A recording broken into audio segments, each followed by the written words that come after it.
Hey, this is Mark with One More Cast Pro Guide Service.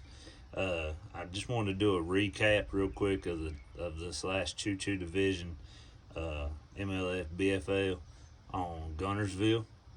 I didn't have a good practice at all. Everybody was talking about throwing traps. Everybody was talking about throwing chatterbaits.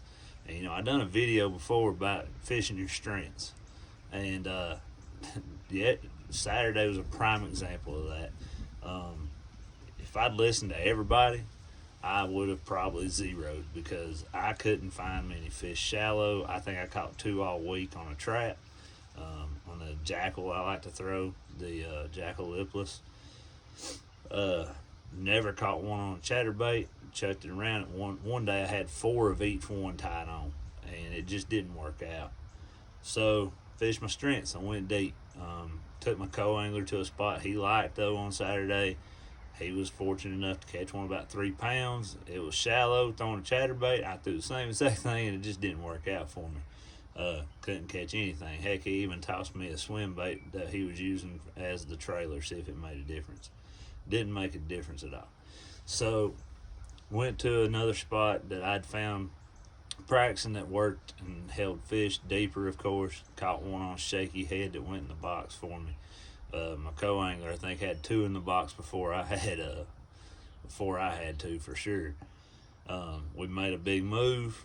Went to another deep bank that didn't have much eelgrass on it. Had all kinds of bait around it, so much that crappie fishermen were everywhere.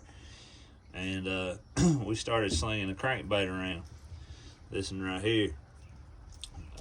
I started catching them pretty quick on it. I handed one actually to my co-angler so he could try to get his limit on it. Really quickly, I had a limit, he had 4. We was catching a lot of fish, a lot of 14 and a half inch largemouth, which, didn't keep at Guntersville. So, what's a funny story is the biggest one I caught was a 7-pounder, and that I weighed in, and it was on the Ned rig. I saw some fish on the bottom in about 20-25 foot of water. I decided to drop it down on them because I didn't want to dig out of the Mickey rig. And backtrack a little bit, I had caught probably 30 pounds of drum and a 10-pound catfish. My co-angler's joking around calling me the trash fish guide and Mark Trash Scott and all this stuff. Anyway, love the guy, great guy. But anyway, I was sitting there joking because I was like, it felt like a drum. It looked on the active target like a drum. Apparently that's also what a 7-pound largemouth would look like too. But I was joking. I was like, God, I just wish my line would break because I was tired of catching drum. I was tired of getting caught trash. Gets up to the boat. I'm like, get the net. And it was like a 7-pound largemouth, and truly changed my day. Anyway, when we pulled up on this one spot in the same area that you could see these rocks. It was where it started to become shallow, and we both were thinking, like, let's pull back up there, because I'd thrown up there one time with the crankbait, missed a good one, caught a little dink on the same cast. So we go back up there and started chucking my jig. This is my Bama crawl. I had that missile mini D chunk I've been throwing a lot lately on there. This is a 1/2 ounce Arky head that I make. I throw up there, immediately thump. Well, this one the one that broke my heart because it was 8 or better. Like when it jumped, it couldn't even get its tail out of the water. So I got too much of a good look at it. When it hit, it came running at me. I did not get a good hook set, but I can't say enough about this LX Enox shock rod. It's a 7/8 heavy fast action. So that way when I was making these long casts with a jig, I could get a good hook set. But, I failed on that fish. When it started running right at me, I just couldn't keep up with it. But anyway, for that last 20 minutes, we caught fish every cast. I think I culled 3 times. Couldn't get rid of the 1.5 pound spotted bass. He caught up to where he had right at 13 pounds. I had 16.3.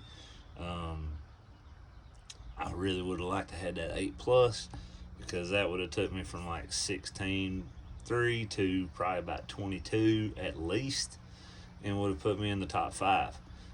My goal going into the tournament was to move into the top 10 in points. I accomplished that. I did. I finished 48th on the day, but I moved up to 9th in the points. Felt nice. I mean, Jordan Lee's now fished the first 2 of these, so he's sitting at number 1.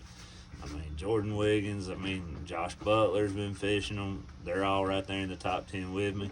It feels nice to actually have a good start for once in these. And I hope to continue on to the next one, which is on the 25th of March, again back at Guntersville. So I have plenty of dates available right now for guiding on Weiss. I would love to get out there with some bass trips. Give me a shout. The bass fishing's getting really good. I mean, there's 3 20-pound bags on Weiss the other day in a tournament. Get out there with me. Book me. I want to get out with you and show you how to catch these big Coosa spots and these good largemouth that the Coosa River has to offer. Thank you. And please go to our YouTube channel and subscribe and like our videos. I'd really appreciate it. I want to show my kid that we can make this work. And just follow me, follow us, and get you some Nick sticks and these ALX rods, and look at Talking Tackle in Chattanooga for your tackle needs, and Just Fishing in Bristol, Virginia. Y'all take care. Thank you. Bye.